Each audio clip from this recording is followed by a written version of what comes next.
Vamos iniciar aqui a gravação. Tá gravando já? E sim, e aí eu vou dar o play ali. Então, e aí a gente começa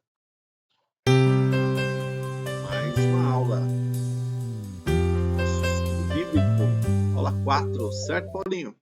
Certíssimo. O Marquinhos não chegou, vai ter o Marquinho, Paulinho.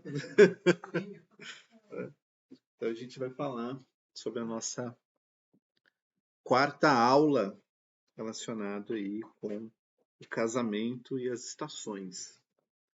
Semana passada, deixa eu ver se dá para avançar aqui. Deixa eu ver se não dá. Eu volto aqui. Ver se vai. Trocar aqui. Computador, volta. Não funcionando. Semana passada nós falamos sobre o verão. Fizemos uma introdução na primeira aula. Iniciamos. No verão falamos bastante a respeito de quem, né? Não sei se vai dar para escrever aqui, mas a gente falou de Jacó. Né? Jacó foi a pessoa com quem nós, Jacó e Raquel, na verdade, né? Foram as pessoas que nós falamos bastante aí nesta aula. E se a gente tivesse que resumir o verão, uma única palavra, né? Dado tudo aquilo que a gente viu a respeito do amor ser a base, né? Acho que dá até para voltar nesse desenho aqui, ó, para quem não lembrar, vou trazer o desenho de volta aqui para cá, né? Lembra desse desenho? A gente sintetizou aí a respeito do verão, né? Pegando o gancho na história de Jacó e Raquel, né? A gente falou da importância do amor, o respeito, o amor como base, respeito como uma espinha dorsal onde a gente pode ir conectando, né? Respeito às ideias, ao tempo, à história das pessoas e por aí vai. Que não falta. A gente tem a concordância, né? Os dois sempre de comum acordo, sempre chegando numa conclusão a respeito do próximo passo, da próxima decisão. E o diálogo também como uma parte dessa história, né?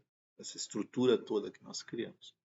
Então, se a gente pudesse, e eu vou voltar para aquela telinha, se a gente pudesse pensar no verão como uma única palavra, conectando com essa história, eu acho que o verão é um tempo de trabalhar pelo relacionamento. Então, trabalho seria a palavra-chave, porque um relacionamento ele não dá certo espontaneamente.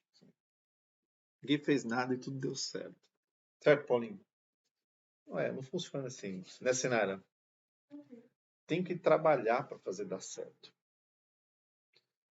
Os dois precisam querer que dê certo, né? Se só um quer e o outro não quer, se só um trabalha e o outro não trabalha, dá trabalho. Então precisa realmente, para que um relacionamento dê certo, precisa ter trabalho. E esse trabalho precisa ser de ambas as partes. Os dois têm que trabalhar para que aquele relacionamento dê certo. Se a gente ilustrar a história de Jacó, Raquel, né, também, parte dessa história, né? Então, e extrapolar isso para a nossa época, trazer isso para a nossa época, e olhar para aquela estrutura que nós vemos, deixa eu colocar aqui na tela novamente, né? É importante que a gente trabalhe pelo relacionamento. Nenhum relacionamento, nenhum casamento dá certo espontaneamente, assim. Ninguém faz nada e tudo dá certo, né? Nem no conto de fadas dá certo, né? Aquele e todos viveram felizes para sempre, não é, né, espontâneo, tem que ter tem um enredo, né? Tem uma história, tem um trabalho por trás. Então, essa talvez seja a palavra então que a gente pode resumir a questão do verão. Então, quer que um relacionamento dê certo? Tem que trabalhar. E os dois precisam querer, porque às vezes é mais comum a gente ver um lado trabalhando muito e o outro só de espectador, né? Só vendo o que vai acontecer. Não é assim que as coisas vão mudar. Parando pelo verão, a gente vai então para a próxima estação desse relacionamento, é o outono. Sabe uma coisa engraçada que tem no outono? A gente está no outono agora. O verão já foi, agora a gente está no outono. Na época que a gente está gravando essa aula aqui, a gente está no outono. Sabe uma coisa que é engraçado no outono? É que a estação muda, né, de uma forma muito sutil. Você não tem uma questão abrupta. Pá, acabou aquele calorzão. Né? As coisas vão, né, se amenizando de uma maneira e quando você se deu conta já não é tão quente. Né? No primeiro dia, exceto se tiver uma mudança brusca e drástica no clima, mas o verão, o outono, ele vai entrando de uma forma muito sutil. Né? Até porque, se a gente pensar dentro de casa, né, o verão bateu em casa, aqueceu, ficou sempre quente. Quando a temperatura começa a cair, dentro de casa ainda está quente. É só quando aquela temperatura fica muito tempo num patamar abaixo, que dentro de casa você começa a perceber que também já deu uma esfriada. O contrário também acontece, né? Às vezes está muito frio em casa e fora quente, até dentro esquentar, né, demora aí um tempinho. Só que no caso do outono, a gente tem uma estação aonde, como ela às vezes chega de uma maneira um pouco sutil, né, começa a esfriar e quando a gente dá conta já não está mais a mesma temperatura, acontece muito de um lado perceber que alguma coisa está diferente, o outro achar que está tudo certo, tudo normal, que nada mudou. Né? Por que estamos falando disso? Né? Está tudo certo, tudo normal, não tem nada de errado. Isso nos faz pensar, né? De eu voltar aqui, consigo. Isso nos faz pensar numa história, que é a história de Ana e de Eucana. Né? Conhece essa história? Vamos ler? Deixa eu ver se eu consigo abrir aqui. Eu acho que eu consigo. Puxar o mouse para cá e vamos abrir o texto para a gente ler. É lá em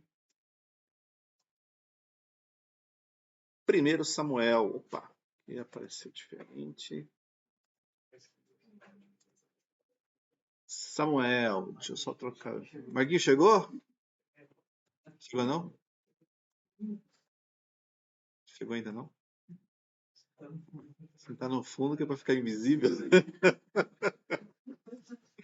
É. Vamos lá, vamos ler 1 Samuel, logo no primeiro capítulo. Deixa eu arrastar para cá. Foi? Foi.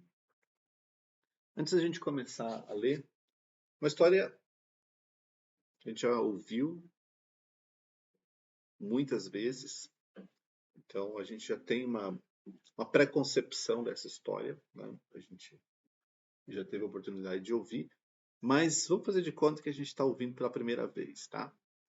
Certo, Marquinhos? Então vamos lá, estou diminuindo aqui para poder caber. E eu vou aumentar um pouquinho essa letra. Deixa eu ver se eu consigo aumentar um pouquinho mais essa letra. Ficou melhor aí, Marquinhos? Você que está no fundo? Então vamos lá. Eucana e suas mulheres é o título que a gente tem ali, né? 1 Samuel, capítulo 1. versículo 1, e aqui eu estou lendo na versão Nova Almeida atualizada.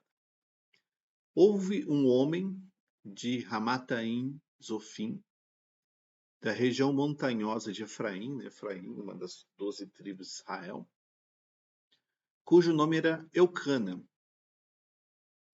filho de Jeorão, filho de Elu, filho de Tou, filho de Sufi, efraimita.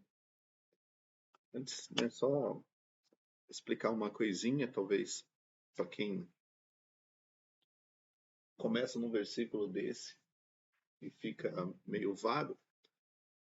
Essa estrutura ela tem como objetivo dar exatamente precisão de quem nós estamos falando. Então, um leitor daquela época saberia exatamente quem é este Eucana, porque não é um Eucana que poderia ser um outro nome comum ou tão popular. E essa pessoa que é filho desse, que é filho desse, que é filho desse, para dar certeza de que, olha, se você não conhece, é esse Eucana que nós estamos falando.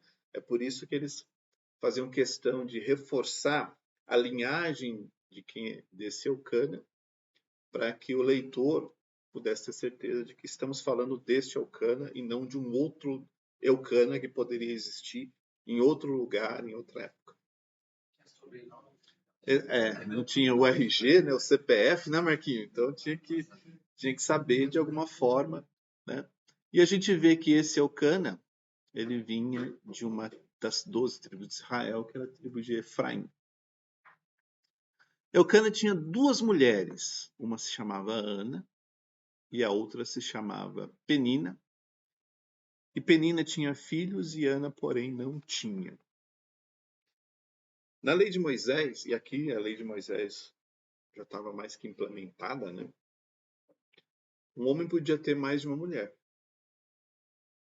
Estava na lei. Se ele quisesse ter, ele poderia. Porém, não era algo assim do tipo, eu vou trazer mais uma mulher para dentro de casa. Ele vai lá e fala com a família da mulher e casa, certo? Não. Para um homem ter mais de uma mulher, pela lei, ele primeiro precisava ter recursos suficientes para manter esta mulher adicional em casa. Então, para ter mais de uma mulher, a lei dizia o seguinte: olha, se você comprar um vestido para uma, você tem que comprar para todas. Não pode você comprar para uma e deixar as outras sem. Então, se você decidir ter 3 mulheres, se você comprar uma coisa para uma, você tem que comprar para as demais também. Se você dá um presente para uma joia, vamos dizer assim, você tem que dar para todas as demais. Não pode ser nem inferior, nem superior. Tem que ser exatamente da mesma importância. Portanto, para você ter mais de uma mulher, você tem que ter dinheiro. Porque senão a família diz assim, você não vai conseguir sustentar minha filha. Então é melhor você não casar. Porque a lei era muito clara. O que acontecia com uma tinha que acontecer com as demais.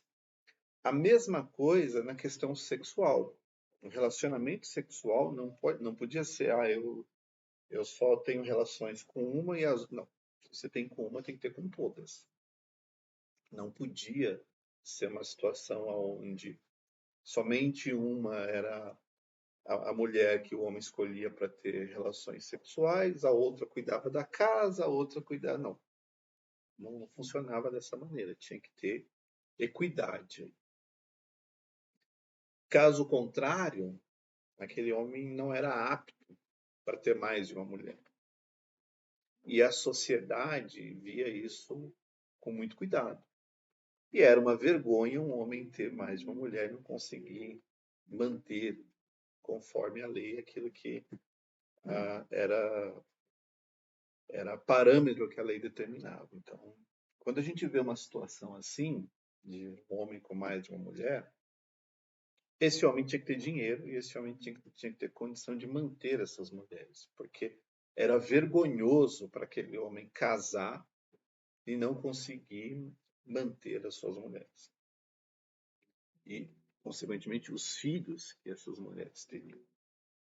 Outro ponto importante aqui é que, por mais que a casa pudesse ser grande o suficiente para comportar toda aquela família, né, as evidências que a gente vê nas escrituras dão conta de que cada pessoa tinha um quarto dentro de casa. Não é como a gente vive hoje, onde tem um quarto do casal e o casal dorme ali. Não. Cada um tinha o seu lugar. Então, a mulher tinha uma parte da casa que era dela. E ali ela tinha sua privacidade. Se você pegar, por exemplo, a história de Abraão, quando os anjos chegam para falar com Abraão, Abraão estava na sua tenda e Sara na tenda dela. Então havia esse cuidado de que numa casa cada um tivesse o seu canto de privacidade. Então, só para desconstruir, né, a gente pensa que além de ter dinheiro, uma pessoa precisava ter uma casa grande para poder comportar essas pessoas e cada uma ter o seu cantinho lá para poder morar e ter o seu chamado canto da privacidade. Né? E outra parte, só para a gente fechar nesse contexto, né? Quando o homem e a mulher casavam, o casamento ele tinha um aspecto funcional que é bem diferente do aspecto que a gente percebe hoje. Que aspecto funcional que é esse? Naquela época, as leis elas ainda eram muito rudimentares em vários aspectos, principalmente a lei de propriedade. Era muito rudimentar. Né? Hoje, por exemplo, para você ter uma casa, você tem um documento chamado escritura, que está no teu nome, que é registrado no cartório e que te dá o direito de posse daquela terra, da tua casa. E você paga imposto, né, que garante que, olha, eu, né, estou servindo socialmente esse pedaço de chão, preservando e pagando o imposto que é pertinente a esse pedaço que eu estou aqui. Né? Naquela época não era assim. Tinha, né? Então o que acontece? Para você poder ter herança, ou seja, para você ter a tua casa, aquele pedaço de chão onde você pudesse plantar e colher, cuidar do teu rebanho e criar tua família ali, você tinha que ter gente para isso.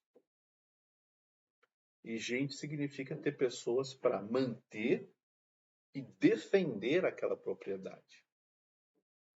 Então, quando uma família se unia, a preocupação de ter filhos era uma preocupação, filhos, né, homens, era uma preocupação social, porque os homens deveriam defender dos invasores aquela propriedade, era herança da família.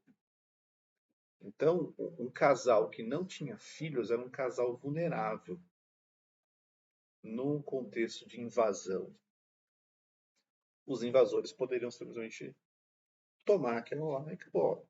Ou mata, ou expulsa e esse pedaço aqui acabou. Não tinha quem defendesse. Então, grandes famílias representavam poderes de preservar a herança e também defender aquela herança dos invasores. Né? E isso era extremamente importante, porque como as leis eram rudimentares, né, se você não defendesse o teu pedaço de chão, você podia simplesmente ficar sem ele. Então, a função social do casamento era gerar condições para que aquela herança, aquele pedaço de chão, né, aonde a família vivia, plantava, colhia, cuidava do rebanho, pudesse continuar dentro da família, sem que corresse o risco de um invasor ou de um aproveitador chegar lá e tomar conta daquele pedaço. Então, ter filhos homens era extremamente importante para ajudar a manter, preservar e também defender aquela herança. Quando Moisés recebeu a lei e transmitiu essa lei para o povo, Deus tomou cuidado de determinar que cada família tivesse sua herança. E essa herança tinha que ser perpétua. Então não podia simplesmente alguém invadir e tomar. Já estava determinado na lei, olha, esse espaço aqui é de Efraim. Então essa região aqui é a região de Efraim. E dentro da tribo de Efraim ainda estava dividido pelas famílias. Então, olha, esse pedaço aqui é da família A, esse é da família B, e cada um tem o seu pedaço em cada um. Mas não era o suficiente, porque os invasores, se eles não fossem internos, eles poderiam ser externos. Poderia haver gente de fora invadir Israel e tentar pegar aquele pedaço. Os filisteus faziam isso o tempo todo, nesta época, inclusive. Por isso que era extremamente importante para eles, né, que homens dentro de casa pudessem lutar e defender o seu pedaço de chão, a sua herança. Anos depois, quando o povo fala queremos um rei, se você lembrar da passagem, da história, uma das reivindicações era queremos um rei que faça as guerras por nós. Em outras palavras, o que eles estavam querendo dizer? Queremos um rei que tenha um exército, que vá lutar as nossas guerras e não tenha a obrigação de eu tirar os meus filhos daqui e levar para a guerra, porque lá eles podem morrer e eu ficar sem gente para defender a minha família, a minha terra.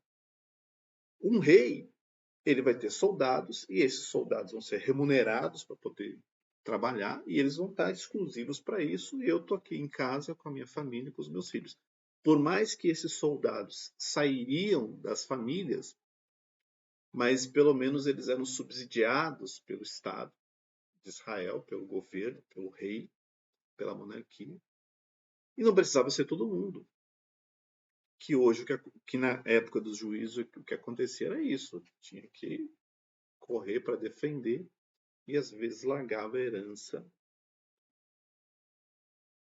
para quem quisesse invadir. Tá? Então, essa era um pouco da função social do casamento, de defender e preservar a herança. Então, por isso que era muito valorizado grandes famílias, porque grandes famílias representavam poder para preservar e defender aquela família. E quando uma mulher se via na condição de não atender socialmente essa função de gerar filhos, para ela era extremamente vergonhoso, porque parecia que ela estava, como posso dizer, não estava cumprindo uma expectativa que a sociedade esperava dela, que era gerar filhos para preservar. Então, na cabeça daquela mulher, dava a sensação de que ela era a responsável pela vulnerabilidade da família, porque já que ela não gerava filhos, não tinha quem defendesse, e ao defender, ao não ter quem defendesse, qualquer coisa que você construísse ali, ou ficaria, né, vulnerável para quem quisesse atacar, ou não teria quem continuasse depois que aquela família morresse. Então, esse era o contexto. E aqui a gente volta então para o texto. Certo, Marquinhos? Todos os anos, esse homem ia da sua cidade para adorar e sacrificar ao Senhor dos Exércitos, em Siló. Como não tinha templo, e Deus tinha determinado que aonde a tenda do Senhor ficasse armada, ali o povo deveria viajar para entregar suas ofertas, para entregar seus sacrifícios e adorar o Senhor lá. Só que não dava para fazer isso o tempo todo, porque tinha distância, porque era uma viagem custosa, né? Você tinha que separar mantimento, roupa para poder viajar 2, 3, 4 dias, às vezes até mais, para chegar e depois voltar. Então, as pessoas iam periodicamente adorar ao Senhor. No caso aqui de Eucana, ele ia uma vez por ano. Então, ele pegava a sua família, descia até Siló, e lá eles adoravam o Senhor numa época em que Hófni e Finéias, os filhos de Eli, eles eram sacerdotes do Senhor. E a gente viu que eram dois caras do mal, né? No dia em que Eucana oferecia o seu sacrifício, ele dava porções deste sacrifício a Penina, sua mulher, e a todos os seus filhos e filhas. Então, dá para ver que com Penina tinha uma família grande. Se eles eram pequenos, se eles já eram adultos, adolescentes, a gente não sabe. A gente sabe que Penina e Eucana tinham filhos e filhas, uma família grande. Né? Quão grande? Boa pergunta, não sabemos. Ana, porém, dava uma porção dobrada. Por quê? Porque ele a amava mesmo que o Senhor a tivesse deixado estéril. Já que com Ana não tinha filhos, na hora de oferecer o sacrifício, esse sacrifício ele consistia em você pegar normalmente um gado, né, um bezerro, uma ovelha, e você colocava isso diante do sacerdote, e o sacerdote ele dividia aquela oferta em 3 partes. Uma parte era queimada, sacrifício para o Senhor. A outra parte ficava com o sacerdote. E a terceira parte era da família. Então, esse era um sacrifício, era uma oferta pacífica, de agradecimento que se oferecia ao Senhor pela colheita, pela segurança, pela chuva, por tudo aquilo que tinha acontecido naquele ano. Esta era uma oferta prevista na lei, então era uma oferta de comunhão, era um momento de celebração da família, onde a família estava ali diante do Senhor, comemorando o ano, comemorando as conquistas, comemorando que deu certo. Só que, como era uma família grande, tinha que levar comida para todo mundo, né? Porque era uma celebração da família ali em frente à tenda do Senhor. No caso de Ana, Ana não tinha filhos. Então Eucana pegava, olha, essa é a sua porção, mas eu vou colocar mais aqui, porque eu te amo. Já que você não tem filhos, come mais. Né? Assim, não tem filhos, come mais. Né? Essa era a mensagem que estava dando. Né? Continuando. Penina, sua rival, e rivalidade era a coisa mais comum que existia naquele tipo de casamento. Gente, isso aqui é um casamento aberto. Casamento aberto. A gente ouve falar dessa expressão hoje, mas essa expressão não é nova. É um casamento aberto. Então, o cara chega para a mulher e fala assim: vou casar com outra e vou trazer outra mulher para cá. Se aquela mulher não estava dando filhos, ela não tinha nem o que argumentar. Porque ela via a situação de gente aqui, filhos para a gente deixar essa herança, para cuidar dessa herança, defender essa herança. Quando se traz mais uma mulher, a rivalidade era a coisa mais comum que existia dentro das casas. A rivalidade entre a mulher A e a mulher B. Tanto que a lei de Moisés dizia o seguinte: marido, nunca case com a mulher. Aliás, nunca case com a irmã da tua mulher.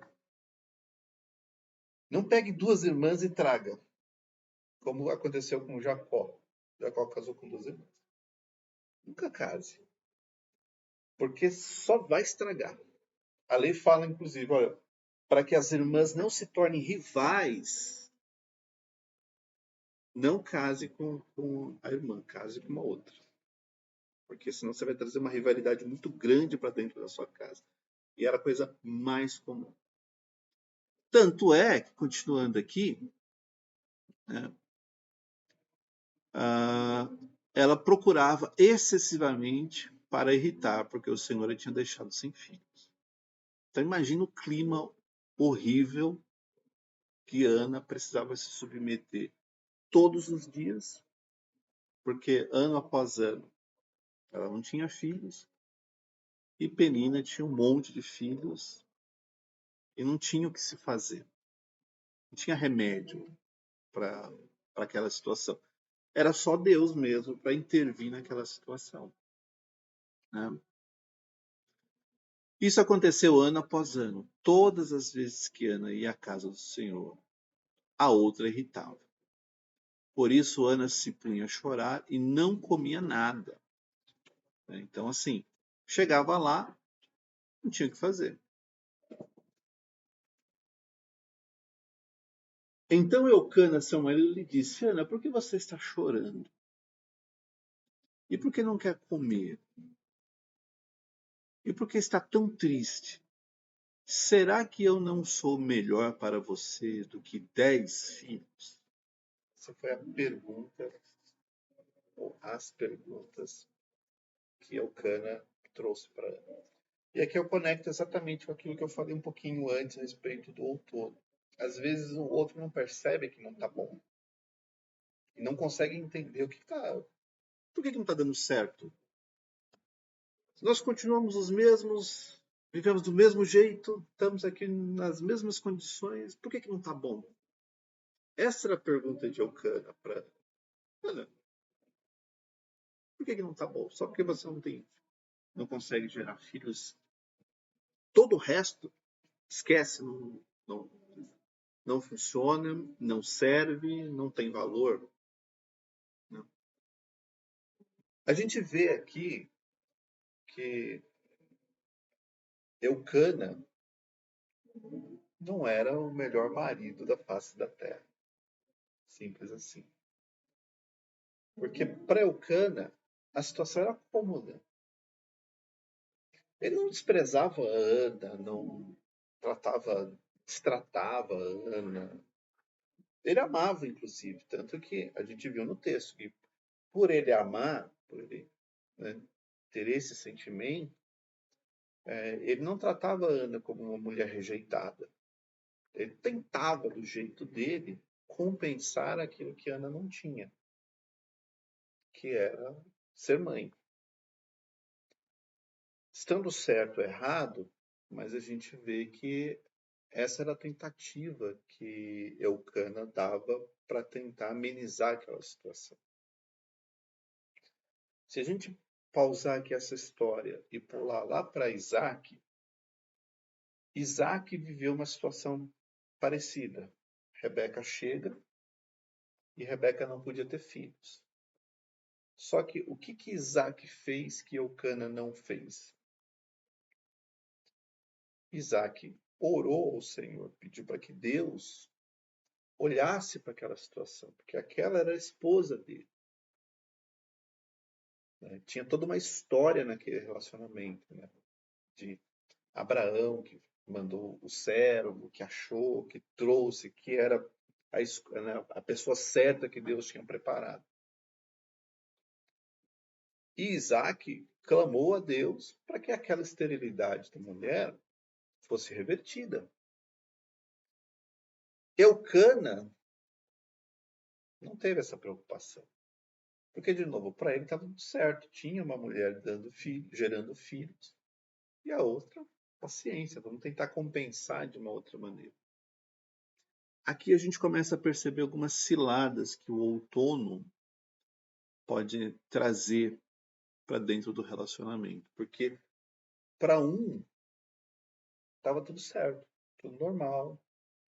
Era um problema, mas não era, para ele, não era o fim do mundo. Ele, Eucana, né, não era o fim do mundo. Porque mesmo não tendo filhos, Ele amava Ana, não desprezava, não rejeitava, não tratava como uma mulher de segunda linha. Mas para Ana aquilo não era suficiente. Não era o que, não era a reação que ela esperava. Porque existia uma rivalidade.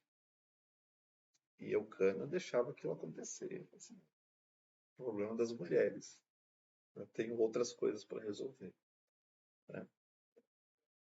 Nesse contexto, a gente percebe duas falhas, que são as falhas mais comuns que acontecem com os homens dentro de um relacionamento. As mais comuns.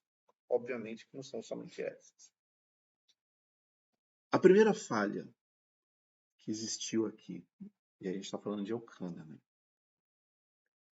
Eucana não tinha humildade para reconhecer aquela situação. Olha a resposta que ele dá. Será que eu não sou melhor para você do que 10 filhos?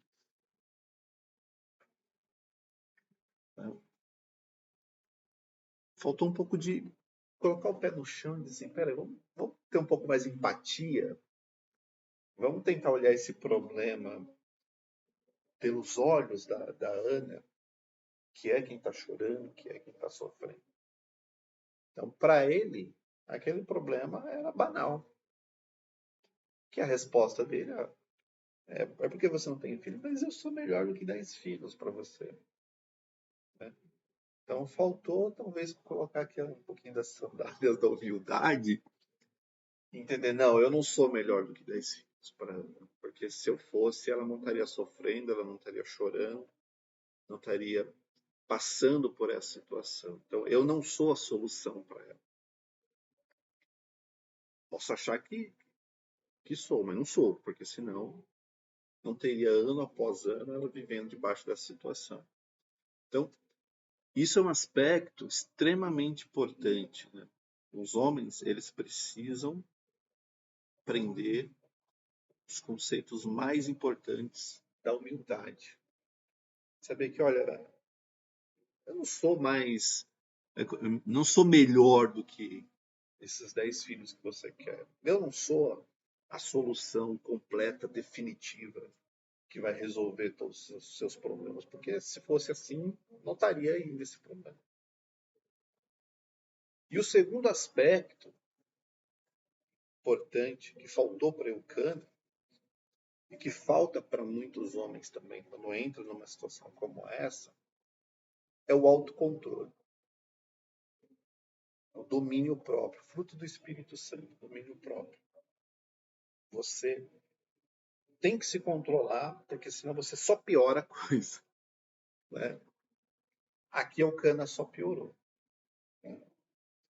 Se ele tivesse segurado um pouquinho mais a sua própria língua, se ele tivesse se colocado no sapato né, da Ana, não teria dito uma frase extremamente infeliz como é essa, onde ele vê a mulher sofrendo e achando que o sofrimento dela não é nada, porque, Ana, estou aqui, sou eu melhor para você do que 10 filhos que você pudesse ter.